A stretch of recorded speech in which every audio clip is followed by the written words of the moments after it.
Hola, muy buenos días. Bienvenidos a todos a esta nueva oportunidad, este nuevo webinar En búsqueda de oportunidades en la deuda corporativa latinoamericana.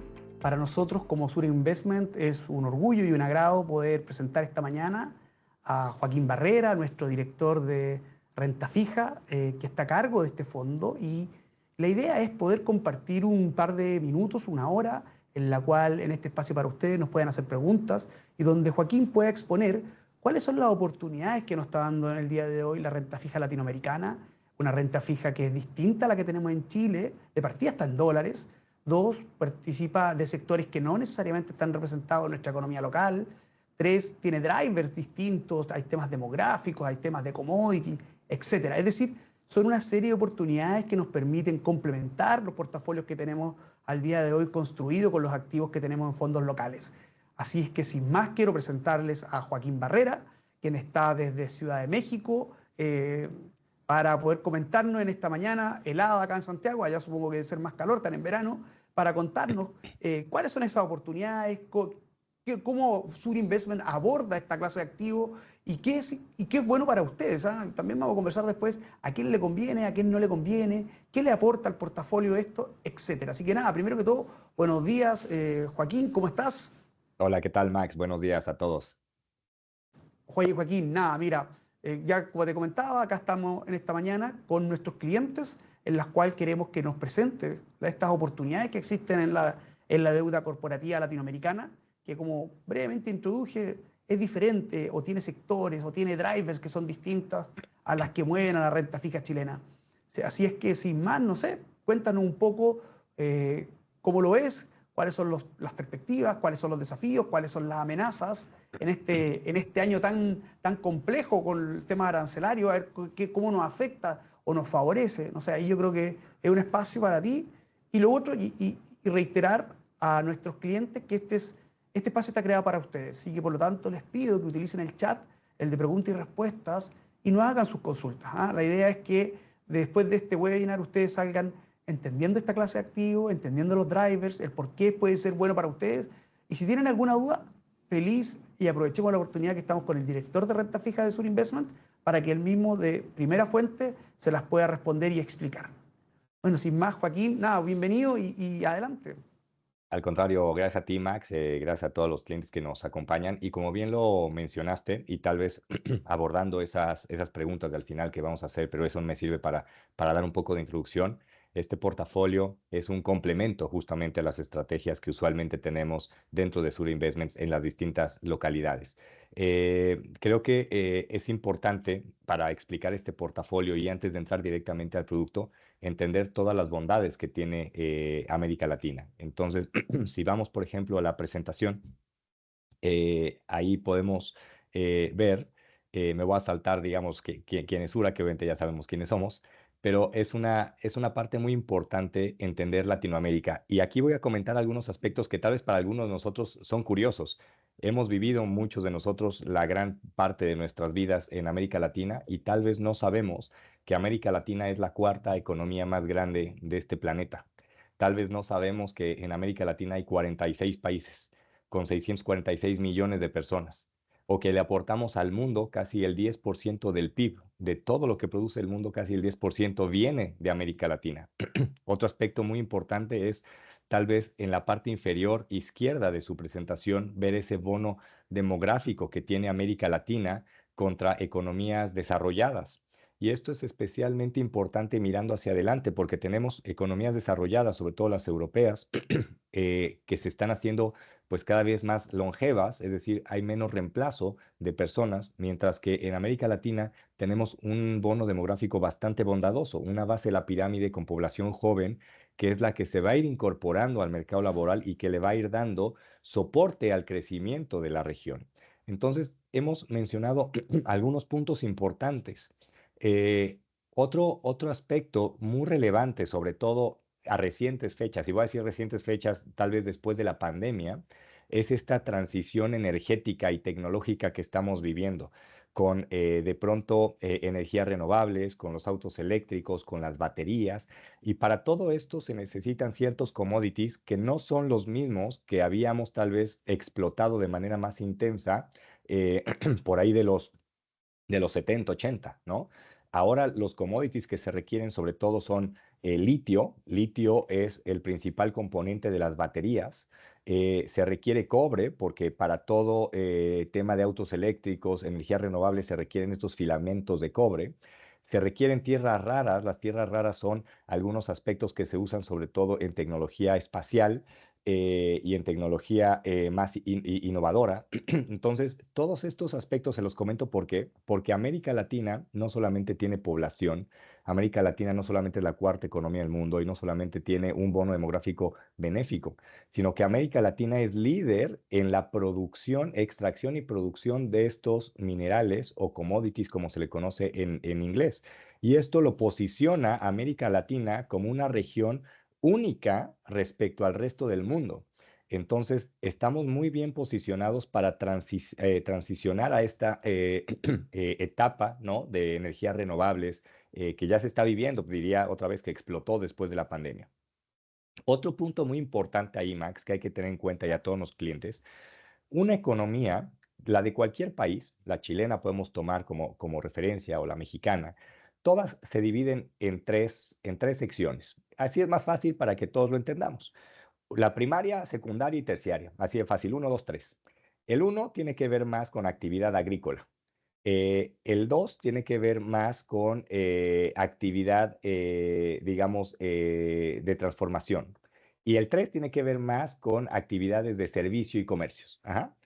Ahora, en una economía históricamente, la parte uno, es decir, la de la agrícola, es muy importante, muy reconocida, muy loable, pero es poco, es una actividad que poco te va a dar crecimiento a un país. Ujú. Donde viene realmente el crecimiento y donde un país realmente se puede volver rico o una región, ese es en la actividad secundaria y terciaria, es decir, transformación, servicios y comercio. Y lo que hemos visto es que América Latina, ya como una región, ha transicionado de una economía principalmente primaria, agrícola, ¿no? Ganado, hacia unas actividades ya en conjunto de secundarias y terciarias. Entonces, esto significa que nos hemos vuelto más globales, ya podemos transformar materiales y vendérselos al mundo. A la hora de venderlos ya estamos en la parte terciaria, que es la de servicios y comercio. Entonces, la actividad económica de América Latina se ha venido transformando para competirle al mundo en aspectos globales local, lo cual es muy bueno. Y esto le ha dado a América Latina un crecimiento y unas perspectivas de crecimiento hacia adelante bastante interesantes. Si nosotros vemos en la gráfica superior izquierda, aquí vemos básicamente las expectativas del PIB. El PIB es cuánto produce un país, por ponerlo de alguna forma más sencillo, cuánto se genera en un país. Y hoy vemos que prácticamente todos los países de América Latina, desde Brasil el más grande, hasta Perú, Colombia, Chile o México, que son las cinco economías más grandes de América Latina, todas tienen crecimientos económicos que rondan entre un 2 y un 4%. Y podríamos decir, oye, pero crecer todos los años en países tan grandes, entre el 2 y el 4 es poco. Bueno, yo les diría que no es poco, porque las economías desarrolladas, Estados Unidos, Europa como conjunto, Australia, en fin, economías desarrolladas, Japón, crecen a esas tasas de rendimiento.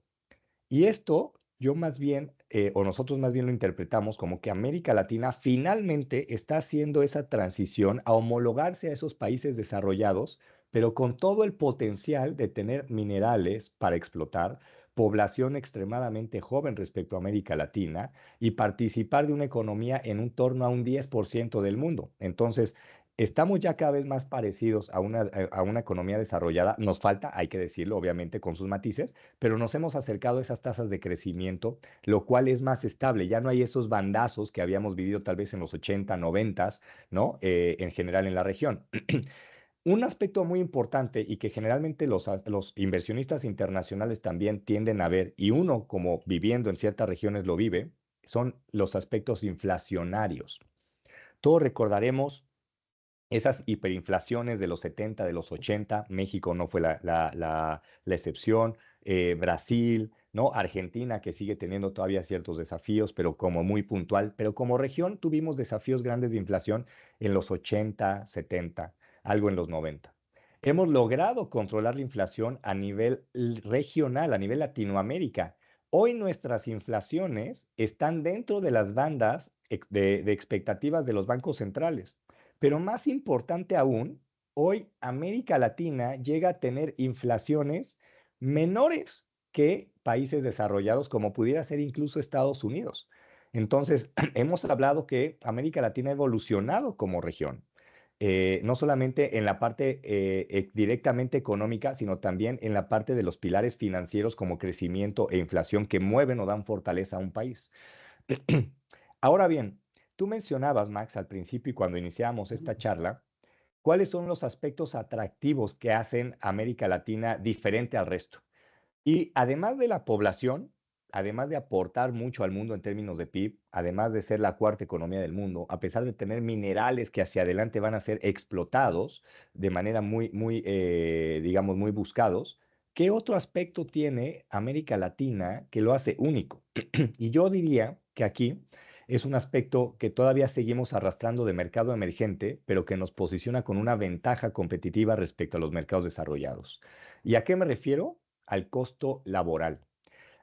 Cuando nosotros vemos en esta gráfica de su izquierda, esto es el nivel salarial promedio que gana un trabajador que se dedica a la manufactura en los distintos países, México, Colombia, Costa Rica, así hacia Estados Unidos.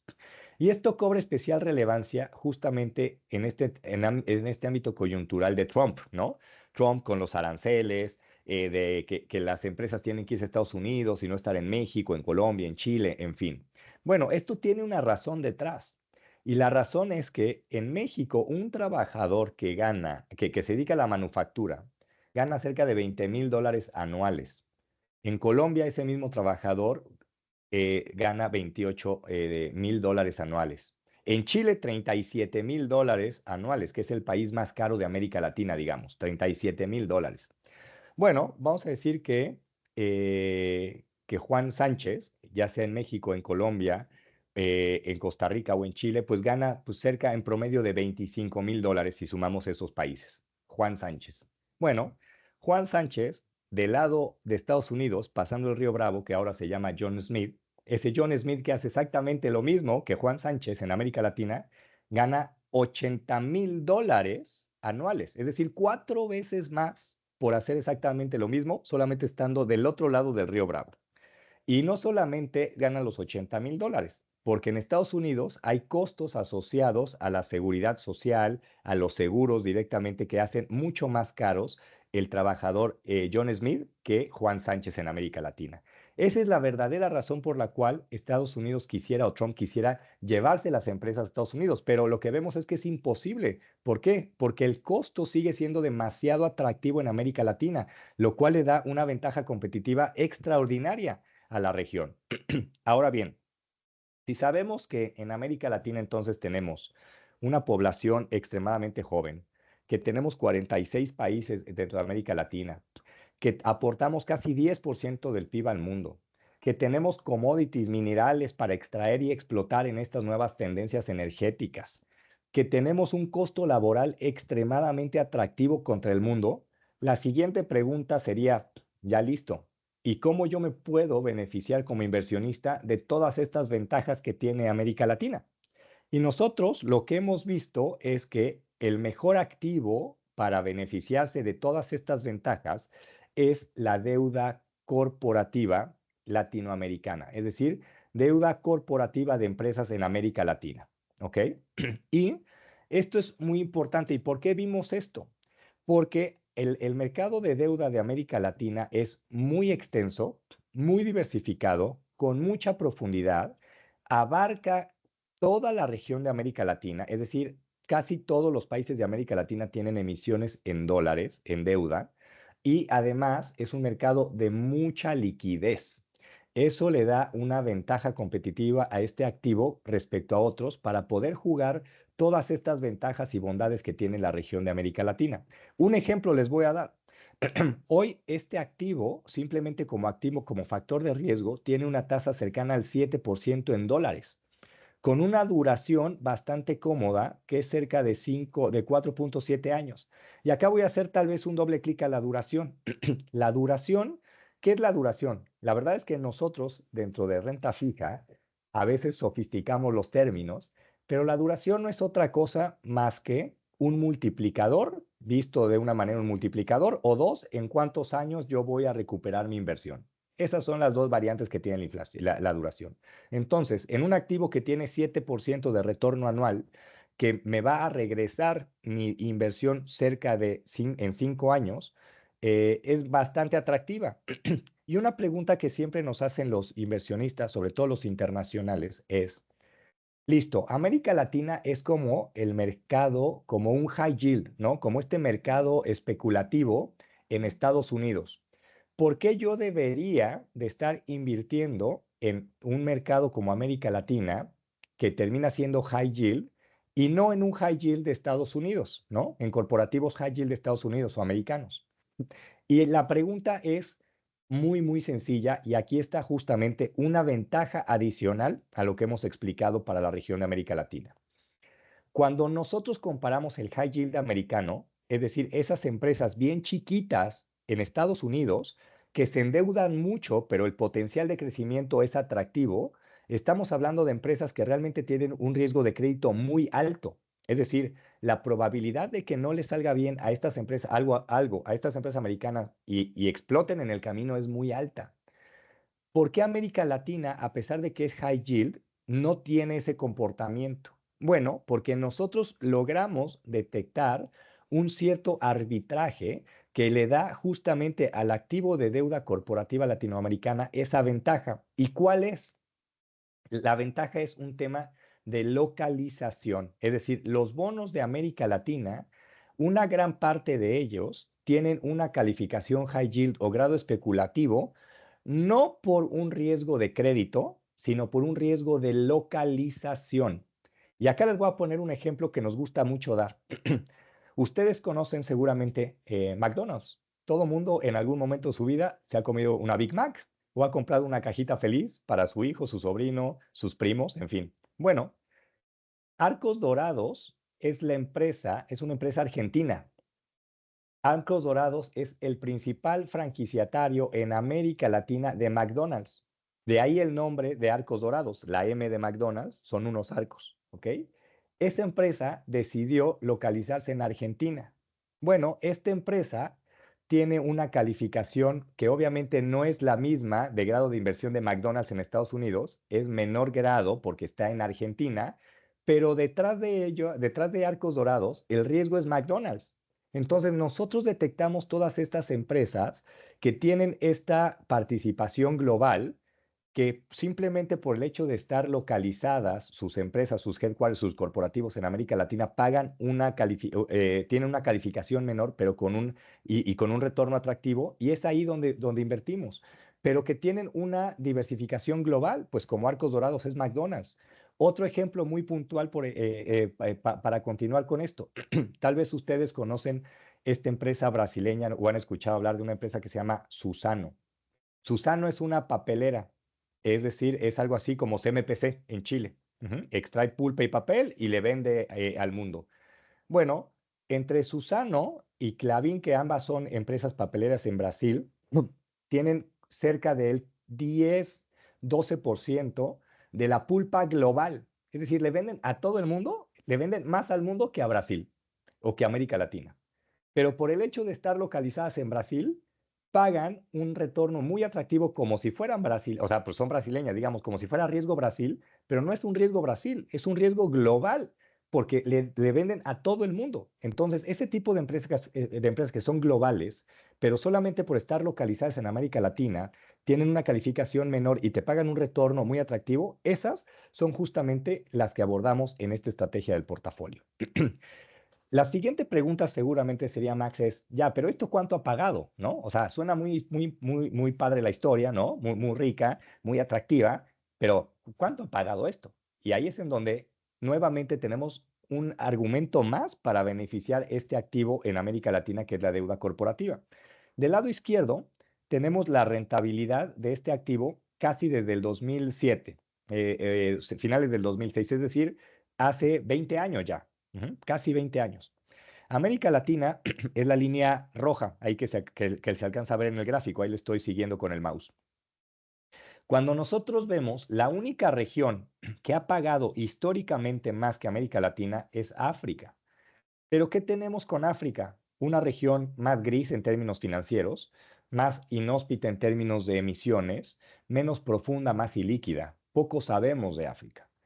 América Latina es una región mucho más extensa, mucho más conocida, en el activo mucho más líquido, con mucho más diversificación y participantes en este activo. Y lo más atractivo es que América Latina no ha pagado recientemente mejor, sino que si lo vemos a lo largo de estos 20 años, la línea roja se ha mantenido casi siempre por encima de la rentabilidad del resto de las regiones. ¿Cuáles son las otras regiones? Asia, emergente, Taiwán, China, Vietnam, ¿no? Europa emergente, Medio Oriente y CEMEA. Es decir, que América Latina tiene todas estas bondades y además la rentabilidad histórica del activo ha sido formidable, siendo, quitando, digamos, el ruido de África, ha sido la región que mejor ha pagado en todas estas 20 años. La siguiente pregunta sería, oye, bueno, estamos invirtiendo en deuda corporativa. Sabemos que la deuda corporativa a veces se llega a estresar, totalmente de acuerdo. Por eso es deuda corporativa y por eso te paga un spread por encima del bono soberano. Pero cuando nosotros comparamos América Latina con el resto de las regiones nuevamente en tema de defaults, es decir, cuando comparamos cuántas empresas dejan de pagar respecto en América Latina respecto a otras regiones, vemos que América Latina se comporta bastante bien. Nuevamente América Latina es la línea roja y vemos que históricamente se ha mantenido como una de las regiones más cómodas o más seguras dentro del activo de deuda corporativa con el menor número de defaults. Ahora, ¿cuál es el universo para invertir en este activo? ¿No? Ya dijimos que tenemos una región extraordinaria en población, en commodities, en aporte al mundo, al PIB. Ya dijimos que somos súper competitivos en costo laboral y por eso muchas empresas americanas o del mundo vienen y se establecen en América Latina. Ya dijimos que la mejor forma o el mejor activo de explotar estas bondades de la región es la deuda corporativa latinoamericana en dólares. ¿Y por qué en dólares? Porque en dólares, eh, en dólares hay mucho más liquidez que en los corporativos locales. Número uno. Número dos, los principales tenedores de la deuda latinoamericana en dólares no, es, no son participantes de América Latina, no son las AFPs, no son los asset managers de América Latina. Los grandes tenedores de la deuda corporativa latinoamericana, que es este activo que nosotros estamos invirtiendo, son los asset managers globales. Son los BlackRock, son los Morgan Stanley, son los Vanguard, son los Jefferies, son los Goldman Sachs, lo cual te da mucho mayor solidez al saber que los grandes jugadores dentro de este activo son actores globales. Otra bondad que tiene este activo de invertirlo en dólares o de buscar esta inversión en dólares es que ante cualquier controversia, vamos a decir que un emisor se estresa, ante cualquier controversia, nosotros no tenemos que ir al juzgado de Buenos Aires en Argentina, no tenemos que ir al juzgado en Brasil, en Río de Janeiro o en Sao Paulo. No tenemos ni siquiera que venir al juzgado de México. Ante cualquier controversia, nosotros vamos y levantamos la controversia en Nueva York. En Nueva York, al igual que el resto de todos estos actores globales que seguramente van a ser los primeros en la fila antes que nosotros. Los BlackRock, Goldman Sachs, Vanguard, Fidelity, PIMCO, todos ellos son los principales tenedores de esta deuda, lo cual también nos da, uno, liquidez, profundidad y mayor certeza jurídica de que los grandes jugadores están también invirtiendo en grandes cantidades en este activo. Este activo, ya lo decía, paga cerca de 7% promedio en dólares anuales. Tiene una duración, que ya dijimos que la duración es más o menos en cuántos años yo voy a recuperar mi inversión, ¿no? Visto desde un concepto muy simple, de 4.9 años. Tiene un spread por encima de los bonos del Tesoro cerca de 300 puntos básicos, lo cual es muy bueno como región. Y tiene una calificación promedio de B+. Aquí está justamente el high yield. el W más, ¿no?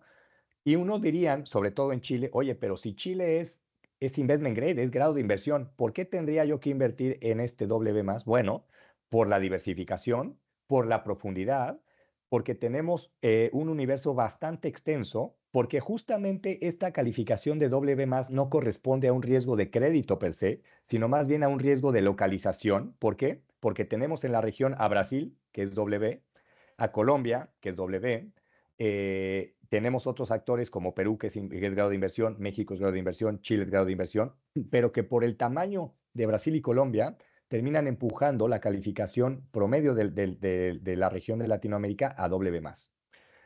Este es una estrategia que tiene adentro la oportunidad de invertir en 437 bonos.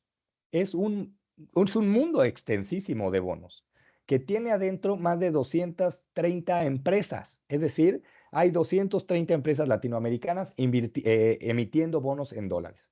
Y que el tamaño del universo, el tamaño de la piscina es de 300,000 millones de dólares. Es brutalmente grande este mercado y por eso la liquidez y por eso los grandes participantes entrando a jugar la deuda latinoamericana en dólares. Ahora, ese es el universo.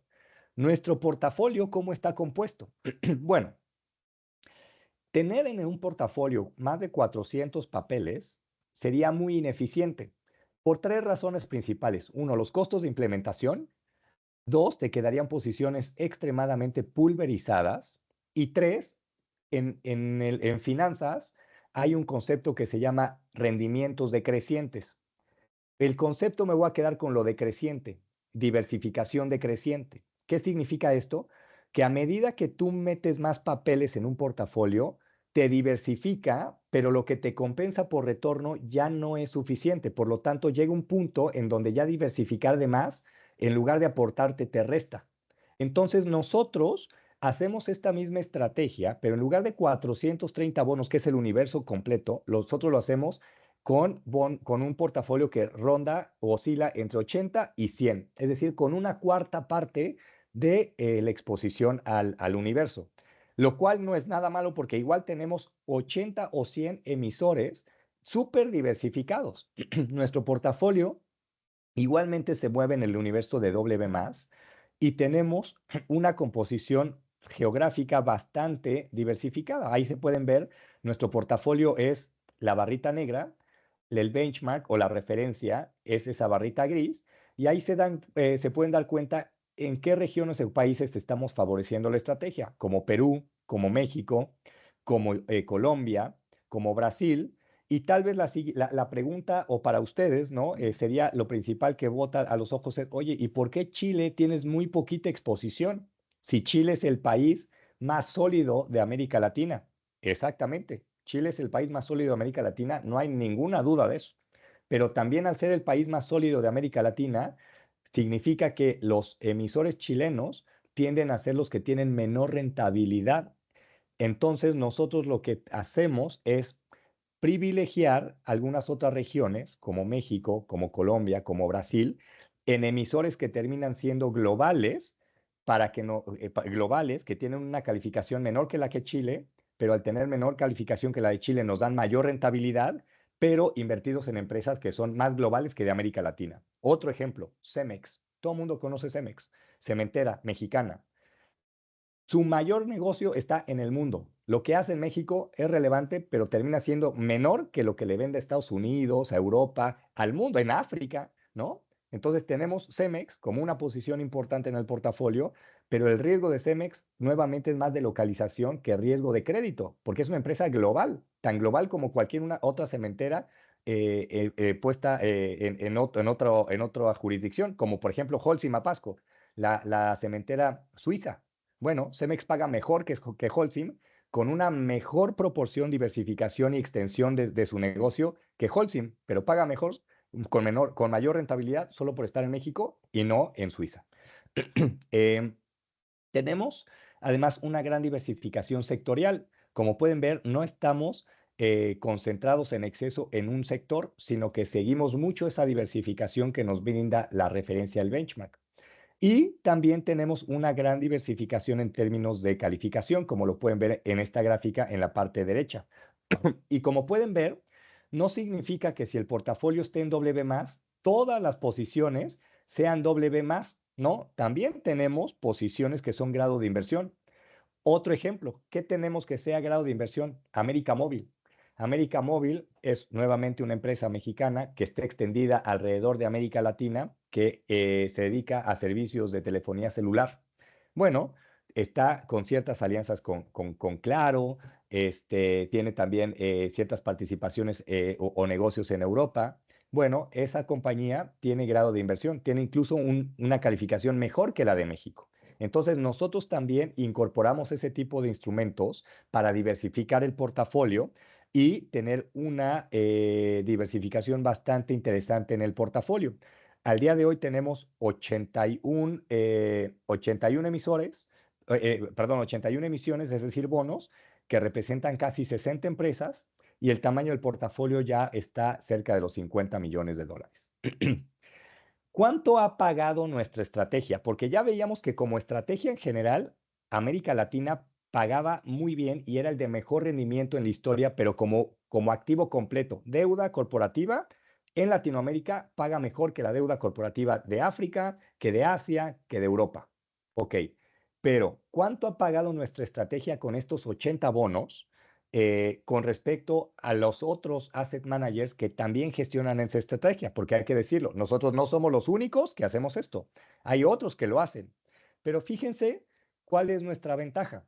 Nosotros en esta gráfica somos la línea azul rey, la línea en medio, digamos.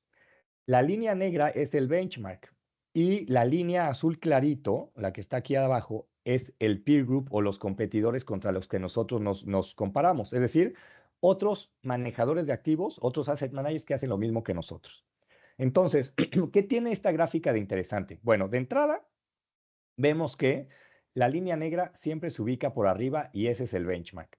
Y la pregunta sería, oye, ¿pero por qué el benchmark siempre está arriba? Parece que nunca le ganan al benchmark. Esa es una pregunta que siempre sale y es que la realidad es que es muy complicado ganarle al benchmark. ¿Por qué? Porque ya decíamos que el benchmark tiene más de 450 papeles adentro. El benchmark no tiene costos de implementación. El benchmark no tiene que tener liquidez en caso de que algún cliente quiera retirar sus recursos, como tampoco el benchmark tiene que actuar rápido para que en caso de que haya ingresos al portafolio, meter esos recursos a la estrategia e implementarlos. Entonces, el benchmark tiene muchas ventajas y es muy complicado. Generalmente los que manejamos este tipo de estrategias nos sirven nada más como referencia y obviamente pues no alejarte mucho. Lo importante y cómo nos comparamos aquí siempre, y esto es a nivel global, no solo Sura, es compararte contra el de enfrente, contra tu vecino que hace la misma estrategia que tú. Y eso es el peer group. Ese es lo que denominamos el peer group por competencia. Y esa es justamente la línea azul clarita. Y como podemos ver, nuestra estrategia ha sido consistentemente mucho mejor que el peer group ya desde hace varios años. El único tiempo donde el peer group fue mejor que nosotros fue cuando lanzamos el portafolio. Y acá les voy a contar una anécdota, porque nosotros lanzamos el portafolio en diciembre del 2020. ¿Qué estábamos haciendo todos en diciembre del 2020? Confinados en la sala de nuestra casa, encerrados sin poder salir por la pandemia. Nosotros lanzamos esta estrategia tal vez en el peor momento de la historia reciente. Y a pesar de que nos costó implementar esa estrategia, nosotros rápidamente por nuestro proceso de inversión logramos no solamente igualar a la competencia al peer group, sino sobrepasarlo y sobrepasarlo de una manera muy sólida y consistente. ¿Cuánto le hemos sacado de retorno adicional al peer group? Nosotros le hemos sacado casi 400 puntos básicos, casi 4% al peer group. Es decir, los que hacen esta estrategia, pero en otras casas, les ha ido bien, pero nosotros lo hemos hecho mejor, sobrepasando esa rentabilidad casi en 400 puntos básicos. ¿Y cómo lo hacemos? Esto no es magia, esto no es sacar el conejo del sombrero y a ver qué sale, ¿no? Esto lo hacemos con, yo diría, tres ventajas competitivas respecto al resto. Número uno, nosotros somos el asset manager que está en América Latina con la mayor presencia en los países de América Latina. Hay otros asset managers que también son latinoamericanos, pero que tienen menor presencia en la región. Nosotros somos el asset manager que tiene mayor presencia en América Latina. Número dos, esa presencia la abordamos con equipos directamente en los países. Nosotros tenemos equipos en renta fija y de crédito en México, en Chile, en Colombia, en Perú, en Uruguay. Es decir, en cada una de las jurisdicciones tenemos un equipo de renta fija y un equipo de crédito, lo cual nos da sensibilidad respecto a los emisores. Y número tres, tenemos un proceso de inversión muy sólido, muy robusto, muy longevo y muy maduro en renta fija. Entonces, yo podría concluir que las ventajas competitivas que nosotros tenemos respecto a otros managers es que nosotros somos el asset manager de Latinoamérica, gestionando Latinoamérica desde Latinoamérica. No estamos sentados en Miami, no estamos sentados en Londres, no estamos sentados en Nueva York, estamos sentados en América Latina, viviendo la realidad y teniendo la sensibilidad de la región y de los corporativos en los que invertimos.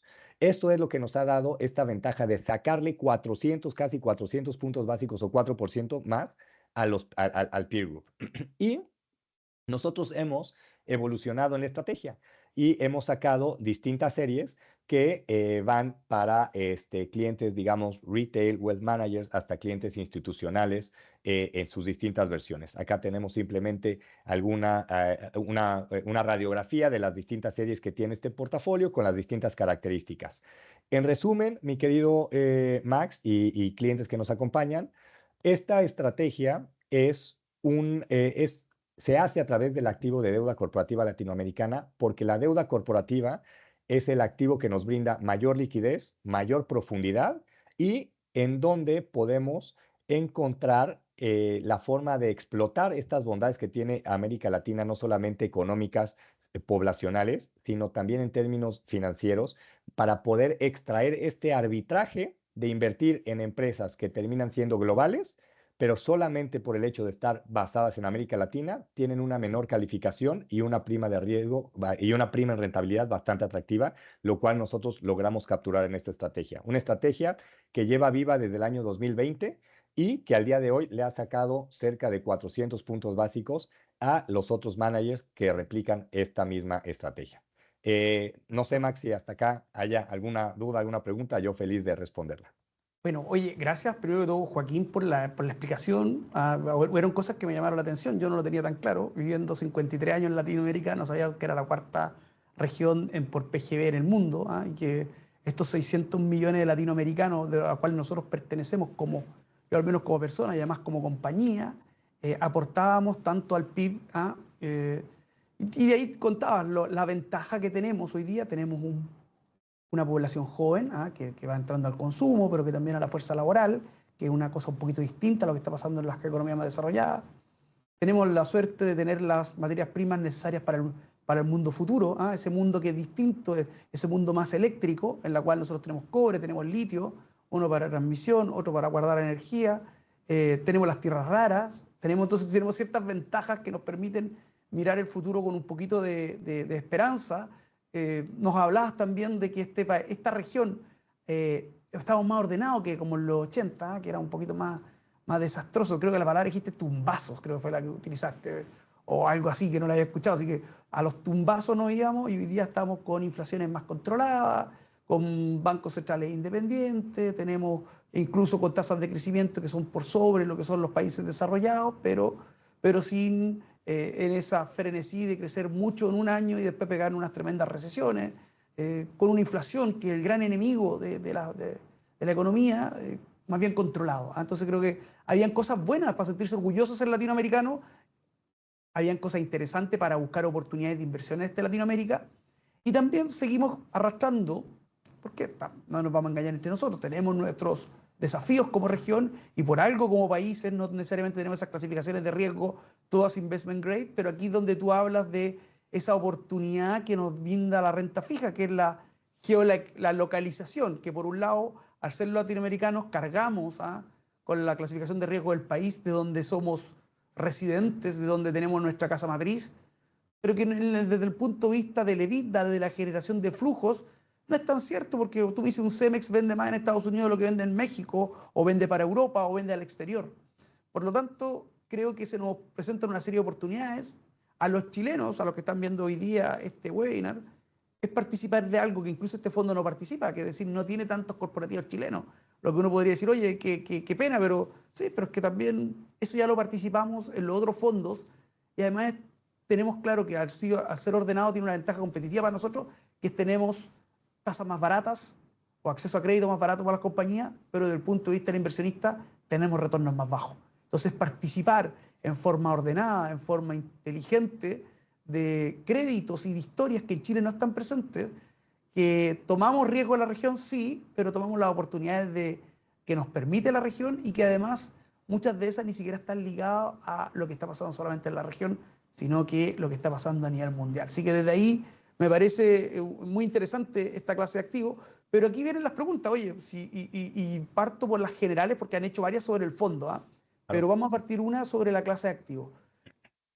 Cuaco, te compro a 1000 que estamos y como cliente estoy participando de poder vender Cemex, ¿ah? De tener Cemex, que es la cementera mexicana, pero que vende en Estados Unidos, que vende en Europa, que vende en África, creo que fueron las regiones que nombraste. Ya, pero entonces hoy día lo que pasa en esas regiones o los desafíos que tienen esos países también nos afectan, porque ya no es solamente mirar lo que ocurre en México. Entonces, desde ese punto de vista, sabemos que este año, y ahí una primera pregunta que había era, estamos con amenazas de aranceles, estamos con amenazas de una guerra comercial. Y obviamente a los países que vendemos y dependemos del mundo externo, nos complican estas cosas, o sea, puede afectarnos. ¿Cómo ves tú el escenario de estas compañías en este mundo que está amenazado por una subida de aranceles generalizada, de yo te ataco, yo te contraataco, te amenazo por aquí, te amenazo por allá? ¿Cómo lo ves? ¿Cómo se puede defender este portafolio en ese ambiente?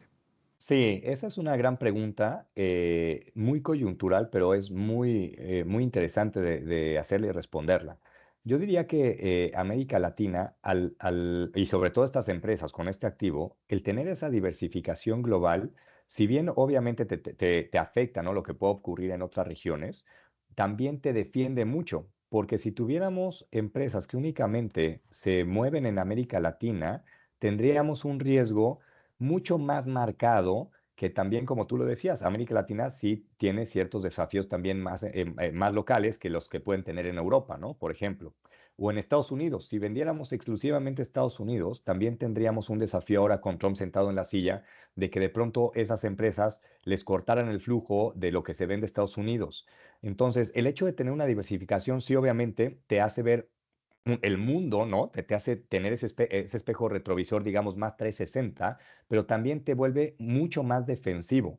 Número dos, el hecho de que América Latina sea una región en términos de costos muy competitiva, hace que por más guerra de arancel que haya, es muy difícil sacar una empresa que ya está con una planta en Colombia o con una planta en Chile o en Perú, en México, desmantelarla, quitar toda esa tecnología implementada robótica, llevarla a Estados Unidos, volverla a armar y contratar allá recursos americanos para gestionar la planta. Es muy costoso. Nosotros nos hemos reunido con empresas, obviamente también ese es nuestro trabajo que hacemos y parte de nuestro proceso, y lo que nos dicen es, mira, yo sé que tengo que aguantar 4 años esta administración, pero una planta no se desarma, no se arma y no se vuelve productiva en 4 años. Se vuelve productiva en mucho más tiempo y ahí es en donde realmente ves el beneficio. Por lo tanto, la gran parte de ellas están totalmente dispuestos a comerse ese riesgo arancelario con esta nueva administración en Perfecto. Estados Unidos, porque están viendo beneficios más de largo plazo, ¿no? Nuevamente, una planta no la armas para los 4 años siguientes, la armas para los siguientes 30, 40, 50. Entonces, el hecho de que esta región de América Latina sea muy competitiva en costos y también muy benéfica, no solamente en costo directamente al empleado, sino también en costo de armar la planta, hace que la región se vea defensiva respecto al resto. Y aquí no es solamente mi percepción, yo les voy a dejar un dato bien puntual, porque estos son datos puros y duros. Ustedes recuerdan ese famoso día de la liberación, donde se anunciaron los aranceles para todo el mundo. El Sí, claro. mínimo arancel que tuvo el mundo fue 10%. Y cuando digo el mínimo arancel que tuvo todo el mundo es real. ¿Por qué? Porque Trump incluso le puso arancel del 10% a una isla donde solo habitan pingüinos. Y es real. O sea, solo hay pingüinos. Y les pusieron 10% a los pingüinos. Bueno, América Latina terminó en agregado con un 8% de arancel, cuando el mínimo es 10. ¿Y por qué terminó con un 8? Por los tratados comerciales que hay de América Latina con Estados Unidos. Entonces, estos datos son reales, en donde, claro, los aranceles van para todo el mundo y le disparan al que se mueva.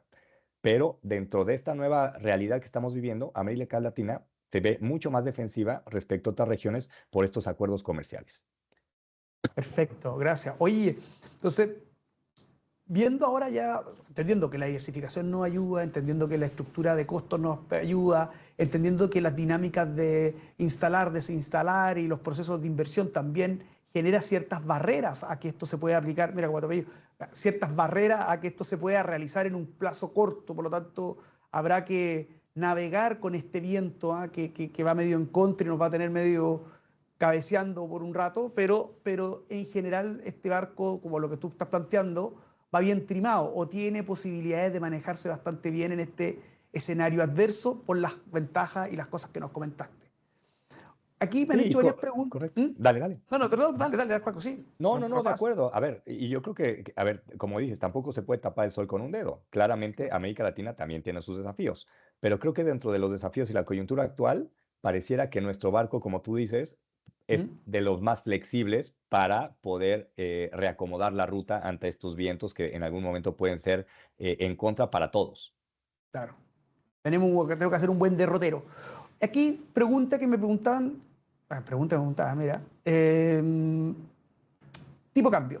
Se maneja el tipo cambio porque no sé si lo explicaste, el tema de las Claro. monedas, se invierte en moneda local, se invierte solo en dólar, ¿cuál es el riesgo cambiario? ¿Cómo se maneja? Si es que lo hay. Gran pregunta, Max, porque esta estrategia nosotros decidimos hacerla en dólares y no en monedas locales para evitarnos esas fluctuaciones cambiarias, ¿no? Nosotros invertimos en el CMPC en ¿Sí? dólares y no en el Ya, CMPC en peso chileno. Nosotros invertimos en el CEMEX en dólares y no en el CEMEX en peso mexicano. Nosotros invertimos en Southern Copper peruana en dólares y no en sol peruano. ¿Por qué lo hicimos de esta manera? Porque las emisiones en dólares son más grandes.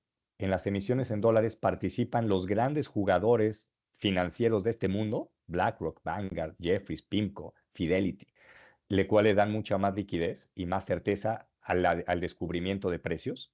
Y siguiente es que nos evitamos esa fluctuación cambiaria. Es decir, nosotros no tenemos que cubrir ese riesgo cambiario de la moneda que muchas veces termina siendo una apreciación o depreciación que nada tiene que ver con la estrategia de crédito. Tiene que ver con eventos geopolíticos o con eventos políticos propios de la región. Entonces nosotros nos decantamos por hacer la estrategia en dólares para evitar ese riesgo cambiario.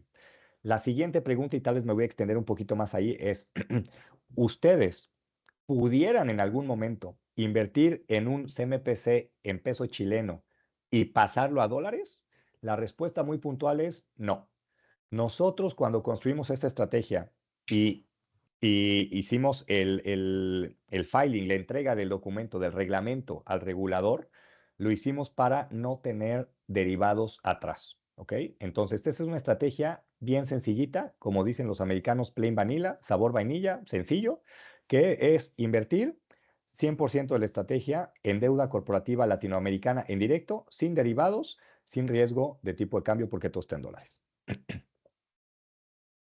Un par de consultas con respecto al tema del crédito. ¿Cómo se maneja la parte crediticia? ¿Cómo se alocan los dineros? Porque ahí hay dos preguntas, incluso después una tercera con respecto a la conveniencia, ¿no?, de invertir en Argentina por sus niveles de riesgo. Si nos puedes volver a repasar un poquito, porque es parte importante de ese pick-up en el yield, ese 7% o ese extra sabor que tenemos. Ujú. eh, ¿Cómo diversificamos ese riesgo? ¿Cómo controlamos ese riesgo? ¿Cómo nos aseguramos de que, entendiendo que la renta fija no es fija, pero que no nos encontremos ciertas sorpresas? Más allá que también dijiste que esta región era uno de los grandes riesgos que uno corre, son los default, y esta era una región que tenía tasas de default con recovery alto, o sea, default bajo, recovery alto. Entonces, cuéntanos un poquito más el proceso de riesgo, porque hay tres preguntas asociadas a riesgo que yo creo que podría ser Claro. interesante hacer el doble clic ahí. Mira, Argentina me parece nuevamente un gran ejemplo para discutir y ampliar la respuesta. Muchos, incluso no europeos, no americanos, gente en América Latina, que nos preguntaran hoy, oye, ¿tú invertirías en Argentina? Diríamos, no. No, no, porque pues todo lo que escucho de Argentina es malo, ¿no? Hiperinflación, crecimiento desafiado, temas políticos. No, no invertiría en Argentina, definitivamente no. Bueno, nuevamente parte de nuestro proceso es conocer la región de América Latina lo más cercano posible de las circunstancias locales. ¿Y a qué voy? Argentina ha sido el país que en esta estrategia ha pagado mejor, no solamente este año, los últimos 3 años. Argentina ha tenido la mejor rentabilidad que Chile, mejor que México, mejor que Brasil, mejor que Colombia, mejor que cualquier otro país de América Latina. La rentabilidad de los bonos corporativos argentinos ha sido mejor que cualquier otra. ¿Por qué? ¿Por qué si Argentina está tan desafiado? Bueno, porque las empresas que forman parte de este universo corporativo terminan nuevamente siendo globales, siendo más ajenos al ruido local de Argentina y más expuestos a la dinámica global. Y la dinámica global se ha comportado bastante bien en crecimiento. Entonces, al tener este conocimiento, nosotros terminamos invirtiendo en estas empresas que, si bien nuevamente son argentinas, no necesariamente se afectan al mismo grado que una empresa totalmente dependiente de la economía argentina. Un ejemplo, YPF. YPF es la petrolera argentina. Le vende a todo el mundo. Tiene mejor calificación que el soberano argentino. Mejor. En esas estamos invirtiendo. Arcos Dorados, ya lo decía, McDonald's. Eh, entonces, eso digamos para resolver la parte de Argentina. ¿Cómo es nuestro proceso? Nosotros fusionamos, y creo que aquí está la gran bondad también de por qué nos ha ido mejor que al resto de los manejadores de esta misma estrategia. Es que nosotros fusionamos dos procesos, el bottom-up, o es decir, de abajo hacia arriba, y el top-down, de arriba hacia abajo. Y ahí va a decir, oye, pero pues, ¿cómo? O sea, se encuentran en el medio, ¿no? Si empiezo de abajo hacia arriba y de arriba hacia abajo, pues me encuentro en la mitad. Sí, esa es justamente la realidad. Nos encontramos a la mitad porque de abajo hacia arriba nosotros analizamos a profundidad cada una de las empresas en las que invertimos. Tenemos un equipo de crédito desplegado a lo largo de todas las regiones que se meten hasta la cocina, literalmente, a hablar con el management, reunirse con calificadoras, revisar los números, hacer cuestionamientos, revisar cuáles son las proyecciones. Esa es la parte top down, bottom up, perdón, o de abajo hacia arriba. Y la parte top down, de arriba hacia abajo, es la dinámica de los países. Entonces, cuando nosotros analizamos la dinámica de los países, los riesgos de los países, la coyuntura de los países, y la mezclamos con las mejores empresas que vienen abajo en temas crediticios, nos encontramos justo a la mitad con los mejores países o los países que tienen perspectivas estables con las mejores empresas dentro de esos países. Entonces, así es como de alguna forma fusionamos ambos procesos, ambas visiones. ¿Por qué lo hacemos de esta manera? Porque hay muchos manejadores que solamente ven la parte bottom-up, de abajo hacia arriba. A mí solo me interesa saber a la perfección la empresa. No me interesa qué pasa en el país. Para nosotros, eso es una estrategia, bueno, buena, cada manejador lo maneja, vaya, lo gestiona a su forma, pero para nosotros eso se queda corto. ¿Por qué? Porque si una empresa se estresa y yo te digo, mira, Max, fíjate que, llámale cualquier empresa para no poner un nombre, empresa X se estresó y te digo, pero tú tranquilo, Max, que en el 2030, no, ¿cuál 2030? En el 2050, que venza este bono, te vamos a regresar tu dinero. No vas a esperar al 2050, vas a decir, oye, yo quiero mi dinero ya. Entonces, ahí tenemos que fusionar la realidad más de corto plazo del país. Por eso es que nosotros fusionamos ambos procesos y eso es lo que nos ha dado la ventaja de haber generado ya hasta el momento, repito, casi 400 puntos básicos por encima del PIB. Perfecto, bueno, qué importante. Oye, pero para construir esto, si no es fácil decirlo, ¿ah? No hacemos bottom-up, top-down, ¿ah? Para IPF, YPF, la YPF le dice otra gente, y a tres nombres al hilo. ¿Cuánta gente se necesita? Porque no es un proceso simple. ¿Cuánta gente trabaja en este proceso? Porque claro, tú me hablas, el proceso top-down tiene esa ventaja de conocer bien la economía, saber cuáles son las variables, pero lo miro de arriba, se puede hacer rápido, con poca gente. El bottom-up es Ujú. bien trabajoso. ¿Ah? ¿Cuánta gente interviene más o menos en este proceso, Joaco? ¿Cuánta Nosotros gente del sí, equipo entre inversión y riesgo y economistas que están directa o indirectamente relacionados a la construcción de este portafolio? claro, esa es una gran pregunta, porque nosotros hacemos este proceso de inversión con más de 30 profesionales de inversiones mirando la estrategia. Y no hablo que los 30 estamos arrastrando el mouse al mismo tiempo y decimos 1, 2, 3 y le damos clic. Eso sería muy ineficiente. Hablo que los 30 están desplegados en funciones bastante específicas. Casi la mitad de esos 30, un poquito más, están dedicados exclusivamente al análisis de crédito. Lo único que hacen es saber a la perfección de arriba a abajo, de izquierda a derecha, en diagonal, cuáles son las dinámicas de la empresa, cuáles son las ventajas, los riesgos, los desafíos. Y la otra mitad estamos prácticamente mirando el desempeño de los activos, portafolio managers. No Perfecto. significa que esta estrategia tenga 15 portafolio managers, no. Bien. Significa que los portafolio managers que tengo distribuidos o que tenemos distribuidos a lo largo de Latinoamérica están aportando con visión, con ideas, con estrategias, con opiniones acerca de lo que está pasando en cada jurisdicción. De tal forma que con esa visión directamente desde la localidad, con los pies en la tierra en Argentina, Brasil, en Chile, en Colombia, en Perú, nos nutrimos justamente y con analistas específicamente mirando los riesgos de crédito, sabemos qué es lo que pasa y tenemos esa sensibilidad para invertir o desinvertir algún emisor, ¿no? Entonces, diría Perfecto. que es un equipo muy importante y te hablo de estos 30 únicamente entre crédito e inversiones. Como tú bien Mm. dices, nos acompaña un equipo de riesgos, que también hace parte de un equipo de riesgos que está mirando los desafíos en cada una de estas jurisdicciones en donde tenemos presencia. Perfecto. Entonces, bueno, te diría que, a ver, si somos empresa latinoamericana, que lo somos, con estándares globales o de primer mundo, la cantidad de personas que se involucran en los procesos de inversión, en los procesos de riesgo, la gracia es el conocimiento local, es entender, porque además entendemos bien la cultura, lo que significa un problema político, sabemos quién es quién, entonces eso nos da una cierta ventaja que por lo que tú estás comentando, eso al final se plasma en el portafolio y esa ventaja al final se transforma en basis point o puntos base o mejor retorno que la competencia que no necesariamente tiene los pies puestos en el barro latinoamericano, en el terreno latinoamericano, el footprint. Es Correcto. así, ¿no? Ya, perfecto. Entonces, bueno, hay un punto. Alguien también pregunta, y esa no te la voy a pasar a ti, Joaco, preguntan con respecto al fondo, esa me la voy a saltar yo con respecto a dónde está. Este fondo está listado en Luxemburgo, es una SICAV, que tiene todas las ventajas tributarias que tenga la SICAV. ¿Y cómo se puede adquirir este fondo? Se puede adquirir a través de distintas plataformas. La que tenemos acá en la Corredora de Bolsa en Chile es básicamente el Pershing y es la que está disponible para toda Latinoamérica y el mundo. La puede comprar a través de esa plataforma. También se puede comprar a través de la plataforma de Allfunds Bank, etcétera. Es decir, está en todas las plataformas normales y tradicionales y líderes en la transacción de fondos. Por lo tanto, el poder acceder a este fondo no es una complejidad mayor desde el punto de vista operativo, técnico o práctico, y desde el punto de vista tributario se comporta como cualquier SICAV, que es básicamente con las ventajas que tienen los fondos que están listados en Luxemburgo. Nos quedan un minuto y déjame, entiendo que llegó una pregunta más que la vi pasar nomás, pero eh, que la quiero mirar. Te preguntan, nuevamente al tema de las monedas, no Ujú. tengo el nombre lamentablemente para decirle por su nombre quién la hizo, disculpen que mire hacia abajo, que tengo aquí mi chat.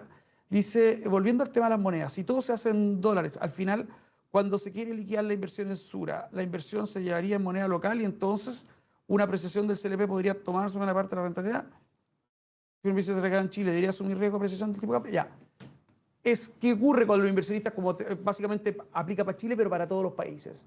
Es la rentabilidad que mostramos en dólares y, por cierto, sí está afecto a las variaciones de tipo de cambio, que pueden en algunos minutos agregar retorno o quitar retorno cuando uno lo mira en la moneda local. Eso es verdad. Sí, Ahora, la pregunta es cuando yo invierto en dólares y busco mi rentabilidad en dólares y tengo el dinero en Pershing, yo estoy buscando y tratando de optimizar mi rentabilidad en dólares y esto me aporta a ese portafolio que tengo en la moneda dura. No sé si me explico, no sé si lo puedes también tú comentar, Joaco. sí, correcto. Yo creo que lo explicaste muy bien, Max. Al final, esta es una estrategia, como tú bien lo decías, para complementar la parrilla de productos que tiene un cliente. Mm. Para este cliente que busca tener inversiones dolarizadas y que en esa inversión dolarizada busca una rentabilidad atractiva a través de una estrategia diversificada. En efecto, cuando uno convierte, digamos, esos dólares, si se apreció el CLP, puede llegar a tener algún efecto, pero esta estrategia generalmente debería de verse como la parte dolarizada de una estrategia que siempre está dependiente de esa fluctuación muy puntual del inversionista, ¿no? Pero los papeles detrás, los subyacentes detrás del portafolio, tienen fuera el riesgo cambiario. Perfecto, eso es interesante. Entonces lo otro es como lo que si estuviéramos conversando directamente, si estuviéramos aquí en la oficina, yo le diría, mire, cuando uno invierte en dólares, el dólar tiene ciertas ventajas, tiene ciertas desventajas y actúa de cierta manera ante casos de problemas. Voy a ser súper práctico. Yo busco rentabilizar mi retorno en dólares. Perfecto, pero ¿qué ocurriría si hubiera un problema afuera y los dineros se escapan? Claro, por un lado podría caer esta clase de activo, pero por otro lado el tipo de cambio podría subir. Entonces, claro, si yo lo miro en pesos, tener un porcentaje de dólares, independiente en qué clase de activo, hace muchas veces de buffer de la rentabilidad que yo tengo cuando miro todo esto en pesos. Entonces, la mirada es cuánto voy a asignar en moneda dólar, en términos ya sea renta fija o renta variable, cuántas voy a dejar en moneda pesos, y de ahí yo miro mi portafolio. Y obviamente la que esté en dólares o en euros o la que esté va a estar afecto al movimiento de moneda, pero uno lo mide ex antes para saber cuál va a ser ese aporte o cómo se va a comportar ante ciertos escenarios que a veces tener ese porcentaje en dólares, si la clase de activo potencialmente puede tener algún problema, pero la moneda me ayuda si es que yo estoy mirando esto en pesos. Yo siempre lo trato de mirar solo en las monedas que las compré, lo miro desde ese punto de vista. Por cierto, la composición de monedas es una composición que tenemos que conversar. Bienvenido a que sea esa conversación aquí en la oficina, ya sea para este fondo o para otro fondo, en la cual es cuánto yo expongo mi patrimonio a una moneda distinta a la cual yo estoy viviendo. Creo que es una conversación siempre muy válida, muy interesante. Hay clientes que toman una mayor participación en moneda distinta, hay gente que la toma en menor participación. Pero en la parte que tengamos afuera, es ver si este fondo tiene o no tiene sentido. Esto es renta fija. Como siempre he dicho, la renta fija no es fija, hay que tener siempre cuidado. Tiene sus vaivenes. Joaquín aquí nos explicó con mucho detalle, por ahí alguien también dio el agradecimiento, que encontró muy buena la explicación de las ventajas de por qué estar invirtiendo en esta clase de activos. Por qué también con Sura, creo que lo explicaste muy bien, la cantidad de profesionales que transitan en este proceso, y también ser latinoamericanos, entendiendo la cultura, tener el conocimiento local, hace también una diferencia, y eso lo vimos también en retorno. Joaco, yo no tengo, a ver, creo no tener, ahí entró una más, y con esto yo creo que terminamos porque nos estamos pasando. No, preguntas por el mnemotécnico, que se los doy yo después, se lo mandaré en directo o pasaremos en este chat el mnemotécnico del fondo. O por último, no sé si lo puedes mostrar una vez más, y no sé si Joaquín quiere decir alguna palabra para despedirte. Yo creo que fue muy clara tu presentación, y muy didáctica, y yo me llevé un dato nuevo que no sabíamos que era la cuarta economía del mundo. No sé si tienes ahí la anterior del anexo, que es donde, ahí, Sí, ahí donde está. estaban los mnemotécnicos. ¿Está por ahí los mnemotécnicos? ¿Dónde estaban Sí, todos por los acá fondos? estaba. Ujú. Ahí están los mnemotécnicos, y con eso respondemos al cliente que nos preguntó. No tengo el nombre, me parece anónimo, pero ahí están todos los mnemotécnicos de, de las distintas series. Y como dije, se vende por Pershing, por Allfunds o la plataforma de Inversis. Correcto. Paco, te dejo los últimos minuto y medio, minuto para poder despedirte y contar No, algún, nada, pues no yo sé, creo un que cierre. simplemente decir que esta es una estrategia muy atractiva para explotar las bondades que tiene América Latina en un producto diversificado que ha mostrado en el tiempo tener un gran desempeño respecto a los peer groups. Perfecto, nada, yo, Joaco, te agradezco tu tiempo, te agradezco la explicación, te agradezco lo simple y lo claro que fuiste. Yo creo que aquí se utilizaron pocas palabras técnicas, tratamos de ser lo más clarito posible y contarle a nuestros clientes dónde está nuestra ventaja y qué es lo que le puede aportar esta clase de activos y este fondo en particular a su portafolio que tienen aquí en Sura. Bueno, sin más, Joaco, nuevamente agradecerte y agradecerle a todos ustedes para esta hora de conversación. Este es un espacio para ustedes, qué rico que aprovechamos con hartas preguntas, y espero verlos en una próxima oportunidad. Les mando un gran abrazo y que tengan un excelente día. Gracias, buen día.